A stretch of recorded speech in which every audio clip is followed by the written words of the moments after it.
To CUET top rankers YouTube channel. जैसा कि आप सभी जानते हैं, हम लोग सीयूईटी के इंग्लिश लैंग्वेज को जो कि हम डिस्कस कर रहे थे, उसी सीरीज़ में आगे बढ़ते हुए हमने पिछली वीडियो में इंग्लिश के डिस्टिंक्शन ऑफ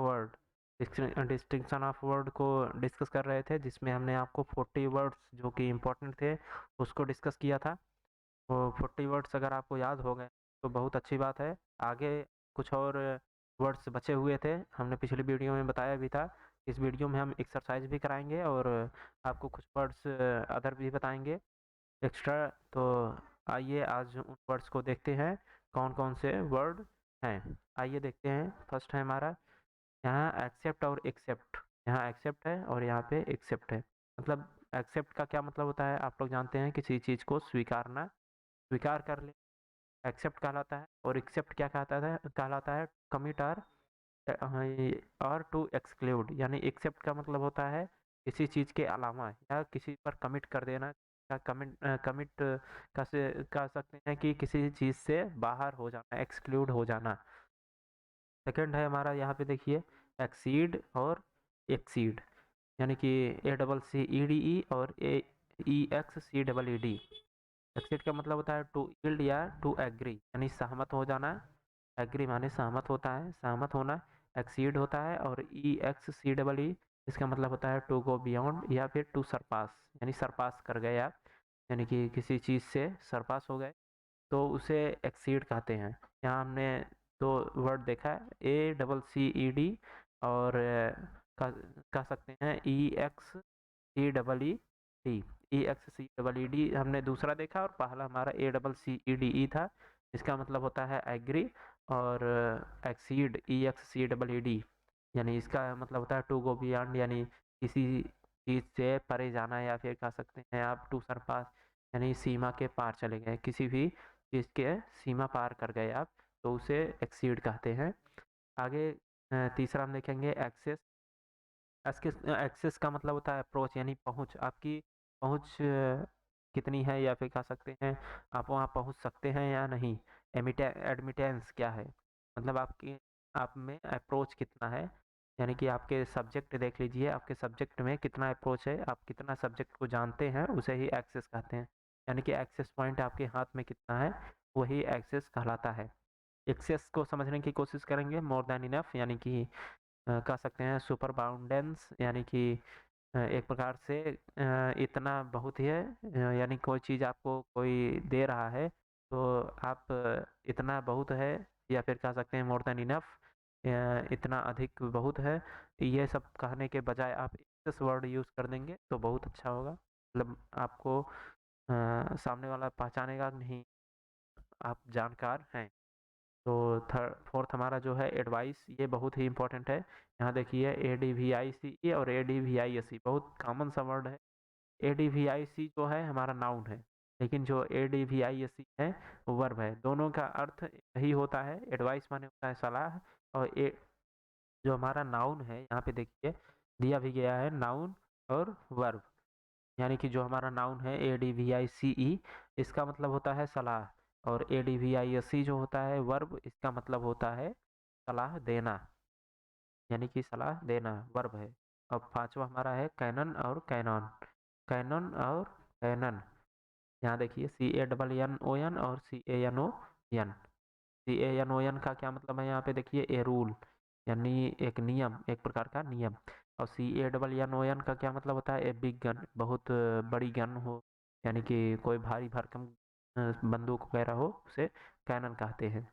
आगे देखेंगे सिक्स नंबर हमारा कास्ट और कास्ट। ये वाला कास्ट आप जानते होंगे, ये वाला नहीं जानते हैं तो देख लीजिए। टू थ्रो यानी फेंकना। A list of actors taking part in a play. यहाँ पे कास्ट, CAST जो है कम्युनिटी को रिफर कर रही है। कास्ट जो है कम्युनिटी को रिफर करती है, आप लोग जानते होंगे। और सेवन है हमारा चेक। ये बहुत इंपॉर्टेंट है, पिछली बार आया भी था। पिछली बार की जो बोर्ड परीक्षा हुई थी 12th की, उसमें भी आया था, और CUET की परीक्षा में भी आया था चेक। CHEC के बहुत कॉमन सा वर्ड है, कहीं भी पूछ लिया जाता है। तो CHEC के और CHE के हुई। CHEC के जो है किसी चीज़ को चेक करते हैं या टेस्ट करते हैं, किसी चीज़ पर इंक्वायरी करते हैं, यानी किसी चीज़ को चेक करते हैं सही है या नहीं, तो उसे कहते हैं चेक। और CHEQUE जो है बैंक वाला जो चेक होता है उसे हम CHEQUE के नाम से जानते हैं। चेक चेक जो है दो प्रकार का होता है। पहला हमने देखा कि चेक का मतलब होता है टेस्ट, यानी किसी चीज़ को चेक करना, टेस्ट करना। और CHEQUE जो है वो बैंक का चेक, जो हम बैंक में पैसे निकालने जाते हैं, भरते हैं पैसे निकालने के लिए, उसे CHEQUE को रिफर करता है। तो आठवां हम देखेंगे, यह भी बहुत इम्पोर्टेंट है और बहुत ही नॉर्मल सा है। कोर्स और कोर्स, यानी COARES और COURES। COARES का मतलब होता है रफली, कोई कार्य मतलब रफ तरीके से किया गया हो, मतलब क्लीन ना हो या फिर कह सकते हैं डर्टी हो, तो उसे COARES कहते हैं। और COURES कोर्स जो हम कह सकते हैं टाइम ऑफ एक्शन, जो एक हम कोर्स करते हैं, जैसे BLLB, BA, BCom, BSc, ये सब कोर्स हैं। COURES एक मार्ग है, कह सकते हैं एक समय का एक्शन है, जो हम ग्रेजुएशन वगैरह करते हैं उसे कोर्स कहते हैं। ये नौवां भी बहुत इंपॉर्टेंट है, कॉम्प्लीमेंट और कॉम्प्लीमेंट। यहाँ पे देखिए एक ही वर्ड का है, आई और ई। आई और ई का केवल डिफरेंस है।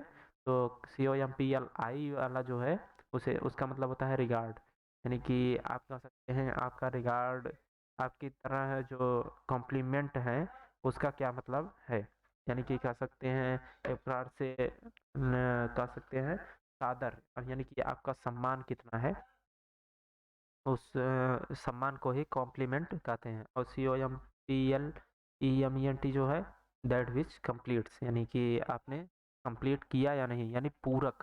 कंप्लीट का मतलब होता है पूरक। तो आगे देखिए, एक सप्लीमेंट होता है, सप्लीमेंट का मीनिंग भी आप लोग देख लीजिएगा। तो 10th हमारा है चाइल्डिश। चाइल्डिश का मतलब होता है सिली, और चाइल्ड लाइक का मतलब होता है सिंपल। यहाँ देखिए जो चाइल्ड लाइक दिया गया है, चाइल्ड लाइक माने बच्चे की तरह। तो जो जो हमारा चाइल्ड लाइक है बच्चे की तरह, उसका मतलब ही होता है बहुत ही सिंपल। बच्चा जो होता है बहुत ही सिंपल होता है। और हम चाइल्डिश देखेंगे सिली, सिली यानी कि नासमझ। जो हमारा जो बच्चा होता है वो नासमझ होता है, नटखट होता है, तो उसे चाइल्डिश कहते हैं। चाइल्डिश जो है एक कैरेक्टर को दिखा रहा है, और चाइल्ड लाइक जो है वो भी एक कैरेक्टर को ही रिफर कर रहा है। 11 देखेंगे हम, कॉन्सियस और कॉन्सेंसियस। इसको भी देख लेंगे, बहुत इंपॉर्टेंट है, कॉन्सियस और कॉन्सेंसियस। कॉन्सियस का मतलब होता है नोइंग, मतलब आप कितना जानते हैं, मतलब आप में नॉलेज कितनी है, उसे कॉन्सियस कहते हैं। और कॉन्सेंसियस क्या है, ओबीडियंट टू कॉन्सियस, कंसाइंस। आप कंसाइंस कह सकते हैं, आप कितने आज्ञाकारी हैं, उसे कंसेंसियस रिफर करता है। ये बहुत इंपॉर्टेंट है। 12 देखेंगे यहाँ पे, करंट और करंट। ये बहुत ही कह सकते हैं एक प्रकार का इजी वर्ड है, बहुत ही ज़्यादा सुनने जाने वाला वर्ड है। तो ओक्योरिंग इन प्रेजेंट टाइम, यानी कि प्रेजेंट टाइम में क्या हो रहा है, क्या चीज़ें घटित हो रही हैं, उसे ओके करंट कहते हैं। CURRENT। और CURRAT जो है, इसका मतलब होता है a kind of dirty fruit, dry fruit, यानी जो हमारे खा सकते हैं काजू बादाम पिस्ता वगैरह होते हैं, उसका एक प्रकार है CURRENT, करंट। आगे हम देखेंगे डोज और डोज। इसका मतलब आप लोग जानते होंगे, और इसका मतलब आप नहीं जानते होंगे। तो DOSE जो है, इसका मतलब जानते हैं किसी चीज़ का छोटा सा भाग लेना, यानी ए मेजर ऑफ मेडिसिन। यहाँ तो मेडिसिन यूज कर दिया गया है, लेकिन सिंपली लोग डोज का प्रयोग कहीं भी कर देते हैं। वैसे जो अगर हम ग्रामेटिकली देखें तो जो हमारा डोज है वो केवल के मेडिसिन की मात्रा को नापने के लिए ही यूज किया जाना चाहिए ग्रामेटिकली। वैसे तो लोग सिंपली यूज ही कर देते हैं कहीं भी। तो DOZD जो है उसका मतलब होता है शॉर्ट स्लीप, यानी एक छोटी सी नींद लेना शॉर्ट स्लीप कहलाता है। जैसा कि आप कह सकते हैं कि दोपहर वगैरह एक छोटी सी नींद ले लेते हैं, 1-2 घंटे की, 3 घंटे की। 3 घंटे नहीं, 3 घंटे ज़्यादा हो जाएगा, 1 से 2 घंटे की नींद जो होती है उसे शॉर्ट स्लीप कहते हैं। 14th हम देखेंगे डुअल और ड्यूल। डुअल आप लोग सुनिए, डुअल का मतलब होता है डबल, यानी दोहरा, किसी का दो हो तो डुअल।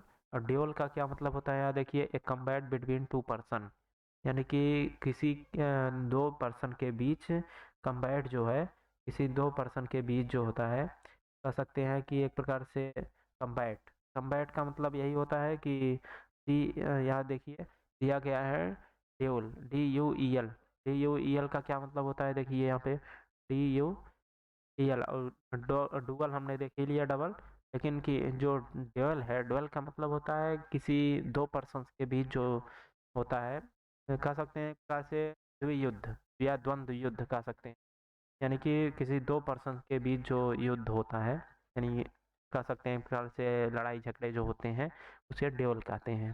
15th जो है हमारा थंब, डम्ब डम्ब। यहाँ पे देखिए डम्ब आप लोग सुने होंगे, साइलेंट तो सुने ही होंगे, यानी कि बोलना मत, साइलेंट रहना। कोई भी कह देता है कि साइलेंट, प्लीज कीप साइलेंस, यानी कि साइलेंट रहना, किसी से कोई बातें ना करना, नॉट स्पीकिंग। डम्ब का मतलब होता है without the power of speaking, यानी कि आपके पास पावर नहीं है फिर भी आप बोल रहे हैं, आपको राइट नहीं दिया गया है फ्रीडम ऑफ स्पीच का, फिर भी आप बोल रहे हैं, तो डम्ब होता है। 16 हम देखेंगे डिस्कवर और इन्वेंट। ये बहुत ही इंपॉर्टेंट है, डिस्कवर और इन्वेंट।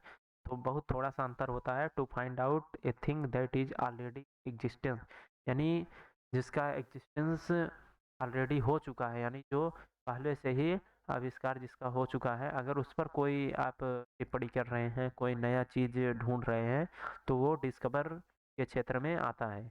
वैसे ही अगर आगे देखेंगे इन्वेंट है हमारा, यहाँ देखिए इन्वेंट। तो इन्वेंट जो है to find out a thing that not exist, यानी कि उसे पहले कोई भी न खोजा हो, अगर आप उसका आविष्कार करते हैं, खोजते हैं, इन्वेंट करते हैं, तो उसे इन्वेंट रेफर किया जाएगा। तो 17 जो है डिनाई और रिफ्यूज, यानी जैसे यहाँ देखिए डिस्कवर और इन्वेंट में क्या अंतर है। जैसे कोई साइंस में देख लीजिए, कोई एक प्रकार से कह सकते हैं कोई प्रिंसिपल वगैरह दिया गया है, अगर आप उस पर कार्य कर रहे हैं प्रिंसिपल पर ही, तो डिस्कवर हो गया। और उस प्रिंसिपल वो प्रिंसिपल ही नहीं दिया गया है, मान लीजिए न्यूटन का लॉ दिया ही नहीं गया है, अगर आप मान लीजिए न्यूटन का लॉ दिया गया है, अगर आप न्यूटन के लॉ पर कार्य कर रहे हैं, कुछ उसमें और भी चीज़ें ढूंढ रहे हैं, तो वो डिस्कवर के क्षेत्र में आएगा। और वहीं पर अगर न्यूटन का लॉ आप खुद ढूंढ रहे हैं, मतलब न्यूटन का लॉ एग्जिस्टेंस में नहीं है, मतलब कि कह सकते हैं न्यूटन का लॉ है ही नहीं, तो अगर आप न्यूटन का लॉ खोजते हैं तो आप इन्वेंटर कहलाएंगे, यानी कि इन्वेंट के रेफर करेगा उसे। यहाँ देखिए डिनाई और रिफ्यूज दोनों ही बहुत कॉमन से वर्ड हैं, आप सुने भी होंगे। डिनाई मतलब होता है मना कर देना, रिफ्यूज मतलब होता है किसी चीज को डिस्कार्ड कर देना, डिक्लाइन कर देना, यानी मना कर देना। To accept one's own word, यानी कि किसी के एक्सेप्टेंस को मना कर देना, और किसी के ऑफर को एक्सेप्ट न करना। और रिफ्यूज का मतलब होता है किसी चीज को डिस्कार्ड कर देना। ये बहुत ही कॉमन सा वर्ड है। 18 हमारा इंपॉर्टेंट है, डिजीज और डिसीज, दोनों डिसीज हैं। डिसीज का मतलब होता है बीमारी, और DECAS का मतलब होता है डेथ, यानी मृत्यु। आगे 19 देखेंगे, ये भी इंपॉर्टेंट है। डिवाइस और डिवाइस, DEVICE का मतलब होता है प्लान, यानी कि हम क्या प्लान कर रहे हैं। और डिवाइस जो है हमारा ये वर्ब है, यानी कि प्लान करना। प्लान करना जो है ये वर्ब है, और ई वाला नाउन है, इसे ध्यान में रखिएगा। इमिग्रेंट भी बहुत इंपॉर्टेंट है, EMIGRANT, इमिग्रेंट का मतलब होता है one who lives in his country, one who lives his country, जो अपनी कंट्री को छोड़ चुका हो, इमिग्रेंट कहलाता है। और इमिग्रेंट IMMIGRANT कौन कहलाता है, one who comes to settle in a new country, यानी कि मान लीजिए आप इंडिया को छोड़े तो आप EMIGRANT होंगे, लेकिन अगर आप उस कंट्री में जाकर बस जाते हैं किसी और कंट्री में, मान लीजिए आप अमेरिका वगैरह में गए, बस गए, तो अफगानिस्तान में मत जाइएगा, वैसे अमेरिका में चले जाएंगे ठीक होगा, कि तब वहाँ पे आप इमिग्रेंट कहलाएंगे, IMMIGRANT कहलाएंगे। तो 21 देखेंगे यहाँ पे फेयर और फेयर। एक फेयर जानते हैं, दूसरा भी फेयर आप लोग जान जाएंगे। FAIR का मतलब होता है लवली जस्ट मेला, FAIR का मतलब जानते हैं मेला। फेयर बच्चे बचपन में ही पढ़ लेते हैं, FAIR, फेयर फेयर माने मेला। तो FARE जो होता है इसका मतलब होता है फूड, यानी कि चार्जेस जो होते हैं, एक प्रकार से कह सकते हैं कि जो कार्य करने तो पेमेंट मिलते हैं, तो FARE के नाम से जाना जाता है फूड, यानी कि भोजन जो होते हैं उन्हें भी फेयर के रिफर करता है। 22 देखेंगे फ्रीडम। तो यहाँ पे देखिए जो हमारा फ्रीडम है, state of not be under bondage. या 22 देखेंगे फ्रीडम, यानी कि कोई स्टेट है वो बॉन्डेज, किसी के अंडर बॉन्डेज नहीं है यानी स्वतंत्र है, उसे फ्रीडम कहेंगे। और लिबर्टी जो है रिलैक्सेशन ऑफ फ्रॉम रिस्ट्रेंट, यानी रिस्ट्रिक्शन लगाने से रिलैक्स दे दिया गया, यानी किसी चीज़ में छूट दी गई तो लिबर्टी यूज़ किया जाता है। 23 देखेंगे गेज। गेज का मतलब होता है प्लेज। प्लेज का क्या मतलब होता है? प्लेज माने होता है कि एक देखिए यहाँ पे G-A-Z-E है और G-A-G-E है, यानी कि कह सकते हैं पी यहाँ पे to look to look attentively, to look attentively. इस G-A-Z-E की मीनिंग है G-A-Z-E, टू लुक अटेंटिव। और G-A-G का मतलब होता है प्लेज, यानी प्रतिज्ञा करना। यहाँ देखिए P-L-E-D-G का मतलब क्या होता है? प्रतिज्ञा करना। G-A-Z-E का मतलब किसी चीज़ को ध्यानपूर्वक देखना। G-A-Z-E का मतलब होता है हील। यहाँ देखिए हील एक आप सुने होंगे, दूसरा भी जान लीजिए कि H-E-A-L के मतलब होता है क्योर, यानी ट्रीटमेंट। किसी व्यक्ति को ट्रीट करना H-E-A-L कहलाता है। H-E-E-L जो होता है ये पार्ट ऑफ द बॉडी होता है जो कि हील कहलाता है। और 23 हेल, हेल का मतलब होता है हेल्दी, यानी स्वास्थ्य जो होता है। और HAIL का मतलब होता है फॉलिंग और frozen drops of rain rain, यानी कि जो कह सकते हैं गिरना, यानी कि रेन में जो होता है ड्रॉप्स जो बूंदें होती हैं उनका गिरना, यानी बारिश की बूंदों का गिरना HAIL रिफर करता है। यहाँ पे देखिए हायर, ये इंपॉर्टेंट है। 26 HIRE जो है इसका मतलब होता है वेजेस या रेंट। आप रेंट कितना देते हैं, हायर कहलाएगा। HIGHRE का मतलब होता है कि कंपैरेटिव डिग्री ऑफ हाई, कि आप हायर एजुकेशन की डिग्रियां ली हैं तो हायर कहलाएगा। यहाँ पे देखिए HIGHRE। और 27 जो है इंसिडेंट और एक्सीडेंट, ये भी बहुत कॉमन सा वर्ड है। यहाँ देखिए इंसिडेंट का मतलब होता है एन इवेंट, कोई घटना हुई, और एक्सीडेंट का मतलब होता भी है एक घटना। लेकिन यहाँ देखिए जो इंसिडेंट होता है किसी सही चीज़ के लिए यूज़ किया जाता है, लेकिन जो एक्सीडेंट होता है वो डेंजर थिंग के लिए यूज़ किया जाता है। आगे हम 28 अपना देखिए। यहाँ देखिए 28 में है आइडल। आइडल का मतलब होता है, यहाँ देखिए आइडियली आप जानते होंगे लेजी, आलसी। और IDOL का मतलब होता है इमेज ऑफ गॉड, यानी कि ईश्वर की जो फोटो होती है से ही आइडल कहते हैं।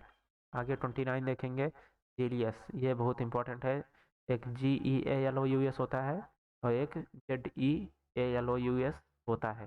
दोनों आप सुने होंगे। JEALOUS का मतलब होता है ईर्ष्यालु, यानी ईर्ष्या करना। और ZEALOUS का मतलब होता है इंथुसियास्टिक, यानी उत्साहपूर्व, किसी चीज़ को उत्साहपूर्वक तरीके से करना। यहाँ देखिए इसका मतलब होता है इंथुसियास्टिक, यानी उत्सुक, यानी किसी चीज़ उत्साहपूर्वक, किसी चीज़ को उत्साहपूर्वक करना। अब आगे देखेंगे लेटर है हमारा। एक लेटर आप लोग एक लेटर आगे जान लीजिए LATER। ये 9th की किताब में है लगभग। रिफर्स टू टाइम, यानी कि ये टाइम को रिफर कर रहा है, समय को बताता है लेटर, यानी कि लेटर माने होता है बाद में, बाद किस समय के बाद। और LATTER जो होता है रिफर्स टू पोजीशन, यानी किसी स्थिति को बता रहा है, किसी पोजीशन को बता रहा है। एक लेटर होता है LETTER, लेटर माने पत्र होता है। तीन के तीनों जान लीजिए, इंपॉर्टेंट है। 31 देखेंगे लग्जरियंट और लग्जरियस। लग्जरियस आप लोग सुने होंगे गिवन टू लग्जरी, एक बहुत महंगी चीज़ या लग्जरी चीज़ होती है उसे लग्जरियस के में रखेंगे। और लग्जरियंट जो होता है रिच इन ग्रोथ, यानी कि कह सकते हैं कि धनी में मतलब धन हो और भी धन को ग्रोथ करे, उसे कहते हैं लग्जरियंट। 32 जो है आगे देखेंगे लूज और लॉस। लूज सुने होंगे लाइक आर रिलैक्सेड, यानी कि लूज है बहुत ज़्यादा लूज है, व्यक्ति जो है लेजी है उसे ही लूज कहते हैं। और लॉस जो है ये भी सुनेंगे, सीज टू हैव, यानी कि लॉस का है, एक प्रकार से कह सकते हैं किसी चीज को सीज करना।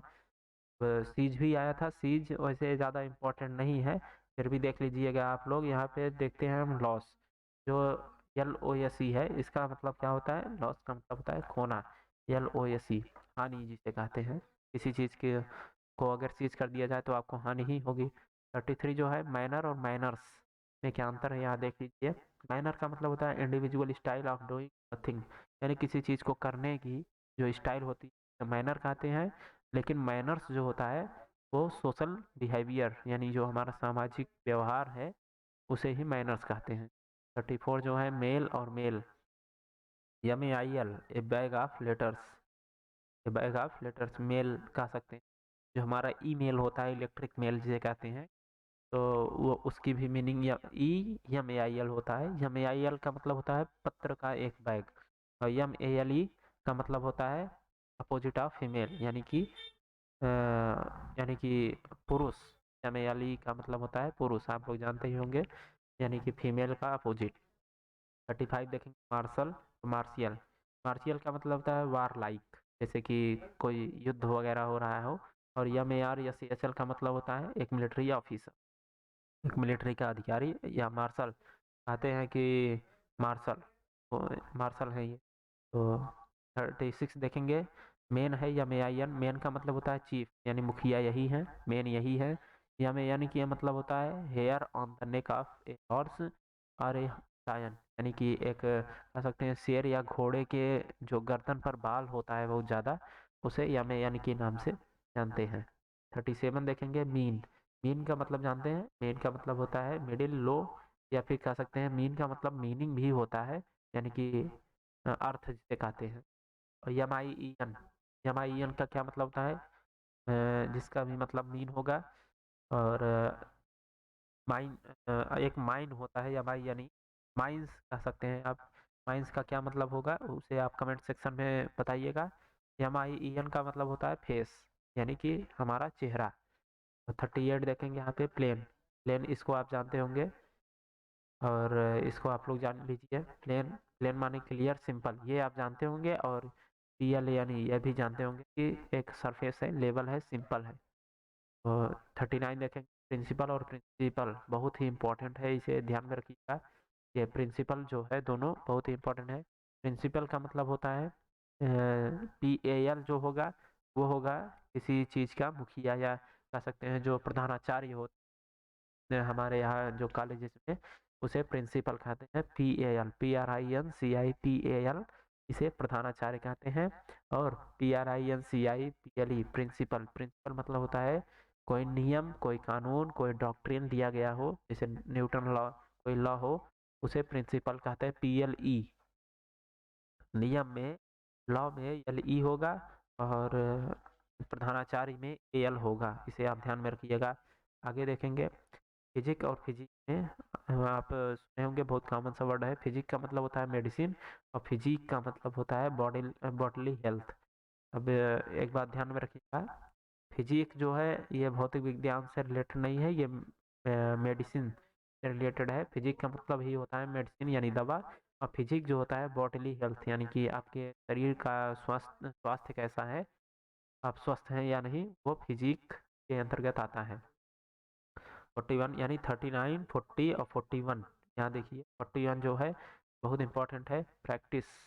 प्रैक्टिस एक नाउन है, एक वर्ब है। PRACTICE जो है वो है एक प्रकार का कह सकते हैं अभ्यास है। और प्रैक्टिस जो है ISE वाला, इसमें ये वर्ब है, और इसका मतलब होता है अभ्यास करना। यहाँ देखिए 42, 42 का मतलब होता है रेस्ट, रेस्ट यानी पीस या रिस्पाइट, यानी शांति, शांति। रेस्ट का मतलब REST का मतलब शांति। और WREST का मतलब हो स्नैच बाई फोर्स, यानी बलपूर्वक खींचना, रेस्ट होता है। और सेलेक्ट और इलेक्ट, यहाँ देखिए डायलॉग सुने होंगे कि DM साहब कहते हैं हम सिलेक्टेड हैं और तुम इलेक्टेड हो। तो समझिए सेलेक्ट यानी कि हम चूज होकर आए हैं, लेकिन किससे? हम एग्जाम देकर आए हैं, सेलेक्ट होकर आए हैं। और इलेक्ट जो है वो वोट से चूज होकर आया है। ये 44 हमारा इंपॉर्टेंट है, सेंसिबल और सेंसिटिव। सेंसिबल का मतलब होता है जिसके पास सेंस हो, इंटेलिजेंट हो, और सेंसिटिव जो है इजीली अफेक्टेड, जो यानी कि कह सकते हैं आसानी से प्रभावित हो सके, उसे सेंसिटिव कहते हैं। 45 देखेंगे आगे। यहाँ पे देखिए 45 स्टफ है हमारा। स्टफ और स्टाफ, स्टाफ जानते हैं बॉडी ऑफ वर्कर्स, यानी एक टुकड़ी होती है एम्प्लॉय, यानी काम करने वालों की एक जो गिरोह होता है उसे स्टाफ कहते हैं। और स्टफ जो होता है, स्टफ का मतलब होता है the material of which a thing is made, यानी कि जिस मटेरियल से किसी चीज़ को बनाई गई हो उसे ही स्टफ कहते हैं। 46 देखेंगे, suit, SUIT, an action of law, या ए सेट ऑफ क्लॉथ, या फिर टू गो विथ। यानी SUIT का क्या मतलब होता है, ए सेट ऑफ क्लॉथ, यानी कि कपड़े का एक जोड़ा। और SUIT जो होता है इसका मतलब होता है ए suit, A set of build, या ए बॉडी ऑफ अटेंडेंट्स, यानी कि कह सकते हैं एक मकान का एक जो जोड़ा होता है, यानी पूरे मकान को SUIT से रिफर किया जाता है। 47 यहाँ देखेंगे हम, STRAIG, स्टेट और स्टेट, बहुत ही ज़्यादा इम्पोर्टेंट है। STRAGST का मतलब होता है नॉट क्रुक्ड, यानी तोड़ा नहीं जा सकता। और STRAIT जो है इसका मतलब होता है नैरो, यानी कि सकरा, कोई चीज़ बहुत ज़्यादा पतली हो, जैसे गली जो है सकरी है, यानी कि जो गली है बहुत पतली है, तो उसे स्ट्रेट कहेंगे। तो 47 हमारा हुआ। आगे हम प्रैक्टिस क्वेश्चंस करेंगे। आइए देखते हैं प्रैक्टिस क्वेश्चंस में। तो प्रैक्टिस क्वेश्चन देखते हैं यहाँ पे। फर्स्ट है हमारा, अगर आप ध्यान देकर पढ़े हैं, याद हो गया होगा आपको, या आपको याद नहीं हुआ है या आप याद कर लीजिएगा। कोई बाउंडेशन नहीं है कि आप अभी बताए ही बताएं। तो प्रैक्टिस कुछ ही है, लगभग 20 वगैरह होंगे, तो उतने ही देख लेते हैं यहाँ पे। आगे हम प्रैक्टिस कराएंगे आपको, तो आप याद करके आइएगा और प्रैक्टिस करिएगा। तो यहाँ पे देखिए फर्स्ट है हमारा, फर्स्ट में the hunter and in hunting the wild wild boar, यानी कि यहाँ फर्स्ट है हमारा, देखिए the hunter is an in hunting the wild boar, यहाँ पे होगा अडेप्ट। अडेप्ट का क्या मतलब हमने बताया था, यहाँ तीनों हमने बताया था, एडाप्ट, एडॉप्ट और अडेप्ट, तो आप याद करिएगा। सेकंड है हमारा, सेकंड है the dead body of business was put on the. अब देखिए यहाँ पे डेड बॉडी किस में रखी जाती है, डेड बॉडी याद करिए, हमने बताया था कि डेड बॉडी किस में रखी जाती है, कि सैनिक जब शहीद होते हैं या कोई कह सकते हैं खास व्यक्ति हो, कोई मुखिया वगैरह हो, अगर वो कह सकते हैं कि उसकी मृत्यु हो जाती है, तो वो किस लकड़ी के एक बॉक्स में रखा जाता है, एक लकड़ी के बॉक्स में क्रिमेशन के लिए रखा जाता है।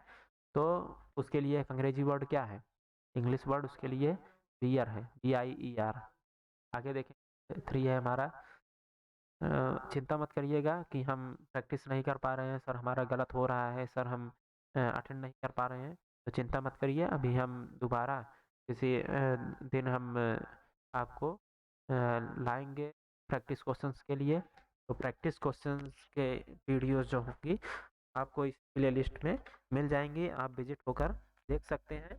लेकिन अभी आप कुछ ही प्रैक्टिस क्वेश्चन हैं उन्हीं को देख लीजिए, लगभग 20 वगैरह होंगी, आप चिंता मत करिएगा। यहाँ तीसरा देखिए, दिस इज द, उसके बाद फिल इन द ब्लैंक्स है, of the new law university in Prayagraj, यानी कि यह नया एक कानून है यूनिवर्सिटी प्रयागराज की यूनिवर्सिटी में। तो यहाँ देखिए SIT प्रयोग होगा, या CITE, SIGST, या फिर CITATION, यानी साइट सिटेशन, इनमें से कौन सा प्रयुक्त होगा। तो यहाँ पे देखिए हमने आपको साइट का मतलब बताया था, SITE, यही यानी कि एक कह सकते हैं एक प्रकार से जगह को, एक पोजीशन को, एक सिचुएशन को, या फिर कह सकते हैं एक प्लेस को रिफर करता है SITE जो है। आगे देखेंगे, आगे हमारा फोर्थ है, the statement of the arrested man will, उसके बाद कह सकते हैं कि फिल इन द ब्लैंक्स है, तो क्रेडिबल होगा, क्रेडिबलस होगा, क्रेडिट या creditable, the statement of the arrested man will, क्या होगा? द स्टेटमेंट जो होगा, स्टेटमेंट का जो स्टेटमेंट होगा कैसा होगा? क्रेडिबल होगा या क्रेडिबलेस होगा या फिर या क्रेडिटेबल होगा? हमने इन चारों की मीनिंग्स आपको बताई है। आप ध्यान से सुने होंगे लेक्चर्स को, तो आप बता सकते हैं। तो हमारा फोर जो है, फोर का मतलब होता है, फोर में हमारा है क्रेडिबल, यानी कि एक विश्वास करने योग्य, जो एक अरेस्टेड मैन के द्वारा स्टेट किया गया है वो विश्वास करने योग्य है। पांचवा देखेंगे, पांचवा है please send my money through a draught draft or drift. इसमें से कौन सा बताइए कि हमारे पैसे को भेज दीजिए किसके माध्यम से, यही आपको बताना है कि किसके माध्यम से भेजा जाए। ड्राफ्ट और ड्राफ्ट, ड्रिफ्ट और ड्राफ्ट। यानी कि पांचवा में देखिए यहाँ पे, पांचवा में होगा सी, यानी कि ड्राफ्ट, जो आप हमारे पैसे को ड्राफ्ट के माध्यम से भेज दीजिए। सिक्स होगा the behaviour of director has made, the behaviour of the director has made him unpopular, यानी कि जो उसका बिहेवियर है डायरेक्टर का बिहेवियर जो है उसे अनपॉपुलर बना दे रहा है। तो यहाँ पे देखिए कौन सा होगा, कैसा बिहेवियर होना चाहिए, यही हमें बताना है। इम्पीरियल, इम्पीरियस, इम्परेटिव या इम्पीरियलिस्टिक, कैसा बिहेवियर होना चाहिए। यहाँ पे देखिए जो फिल इन द ब्लैंक्स है, कैसा बिहेवियर होना चाहिए यहाँ पे, तो यहाँ पे इम्पीरियस बिहेवियर होना चाहिए, यानी कि वो अपनी इम्पीरियस यानी खराब बिहेवियर, बुरे बिहेवियर के कारण अनपॉपुलर हो गया है। आगे सेवंथ देखेंगे, the matter is under the consideration of the magistrate. यहाँ देखिए मैटर जो है वो मजिस्ट्रेट के अंडर में गया है। अब कैसा मजिस्ट्रेट है उसे आप देखिए, जो कंसिडरेशन का under consideration of the magistrate, यानी कि जो हमारा मैटर है वो कैसे मजिस्ट्रेट के अंतर्गत गया होगा। यहाँ सातवां देखेंगे, तो सातवां है the matter is under the consideration magistrate, यहाँ फिल इन द ब्लैंक्स है। तो मजिस्ट्रेट कैसा मजिस्ट्रेट होना चाहिए? मजिस्ट्रेट के पहले अगर एक जुडिशियल मजिस्ट्रेट है तो किस प्रकार का, उसके पहले कौन सा एडजेक्टिव लगेगा वही हमें बताना है। हमने आपको हिंट भी दे दिया पहले, तो बताइए कौन सा होगा, जुडिशियस, जुडिशरी या जुडिशियल या जुडिकेटिव। तो सेवेंथ, सेवेंथ का सी होगा, जुडिस। एट्थ हमारा देखिए यहाँ पे, आगे चलते हैं। एट्थ देखेंगे, the painter completed his painting in the time. यहाँ पे फिल इन द ब्लैंक्स है, तो बताइए मोरल, म्यूरल या मोरेल या मोरेस, कौन सा होगा इसमें? आपको मीनिंग पता होगी तो आप कर लेंगे। तो एट का डी होगा, म्यूरल, यानी कि एक लिमिटेड टाइम में वो अपनी पेंटिंग को ख़त्म कर लिया। नाइन हम देखेंगे यहाँ पे, please some wine to into my glass. देखिए ये सीधे हमारे सेंटेंस से ही उठा कर रखा गया है, मैंने इसे पढ़ा भी था। इस सेंटेंस को एक नहीं, दो बार नहीं, तीन बार पढ़ा था, चार बार पढ़ा था। अगर आप ध्यान दिए होंगे तो आप बता पाएंगे POUR होगा या फिर POOR, PORE होगा या फिर PIER होगा।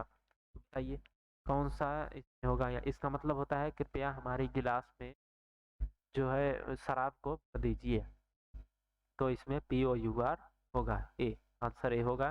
टेंथ देखते हैं, this is no short to the high court, यानी कि हाई कोर्ट पहुंचने की जो कह सकते हैं, हाई कोर्ट पहुंचना शॉर्ट नहीं होगा, यानी कि यहाँ देखिए रूट होगा, रूटर, रूटीन, तो रूट होगा।